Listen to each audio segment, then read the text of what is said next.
Os mercados são, geralmente, uma boa maneira de organizar a atividade econômica.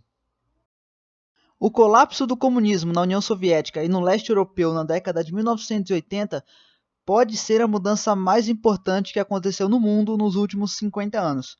Os países comunistas operavam com base na premissa de que as autoridades do governo estavam na melhor posição para alocar os recursos escassos da economia.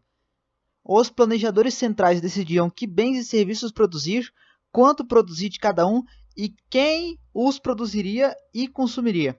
A teoria por trás do planejamento central era de que apenas o governo poderia organizar a atividade econômica de uma maneira que promovesse o bem-estar econômico de todo o país.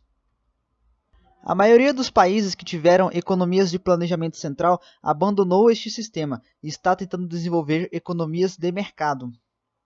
Economia de mercado é uma economia que aloca recursos por meio das decisões descentralizadas de muitas empresas e famílias, quando estas interagem no mercado de bens e serviços.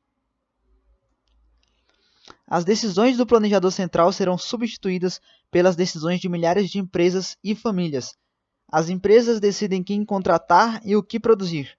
As famílias decidem em que empresas trabalhar e o que comprar com seus rendimentos. Essas empresas e famílias interagem no mercado em que os preços e o interesse próprio de cada um guiam suas decisões.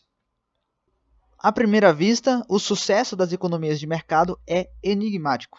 Em uma economia de mercado, ninguém cuida do bem-estar econômico de toda a sociedade.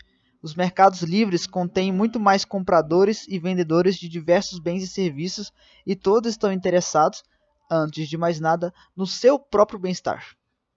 Ainda assim, apesar da tomada descentralizada de decisões e de tomadores de decisões movidos pelo interesse particular, as economias de mercado têm se mostrado muito bem-sucedidas na organização da atividade econômica para promover o bem-estar econômico geral.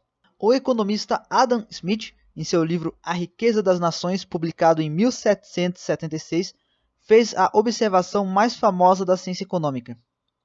As famílias e as empresas, ao interagirem nos mercados, agem como se fossem guiadas por uma mão invisível que as leva a resultados de mercado desejáveis. Um dos nossos objetivos aqui é entender como essa mão invisível faz sua mágica, aqui no curso. Ao estudar economia, você aprenderá que os preços são o instrumento com que a mão invisível conduz a atividade econômica. Em qualquer mercado, o comprador observa o preço a determinar a demanda e o vendedor analisa o preço a decidir a oferta.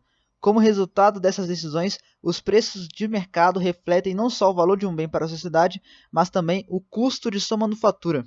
A visão de Adam Smith era de que os preços se ajustam para direcionar a oferta e a demanda de modo a alcançar resultados que, em muitos casos, maximizam o bem-estar de uma sociedade como um todo.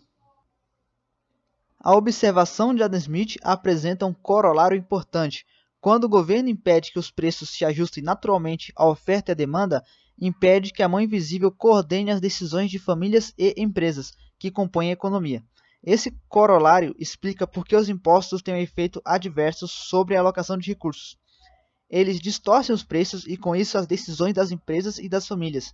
Explica também o mal ainda maior que pode ser causado por políticas de controle direto de preços, como a de controle de aluguéis, e explica o fracasso do comunismo. Nos países comunistas, os preços não eram determinados no mercado, mas ditados pelos planejadores centrais e ditadores. Os planejadores não tinham as informações necessárias sobre o gasto dos consumidores e o custo dos produtores, que, em uma economia de mercado, são refletidas nos preços. Os planejadores centrais falharam porque tentaram conduzir a economia com uma mão amarrada nas costas, a mão invisível do mercado.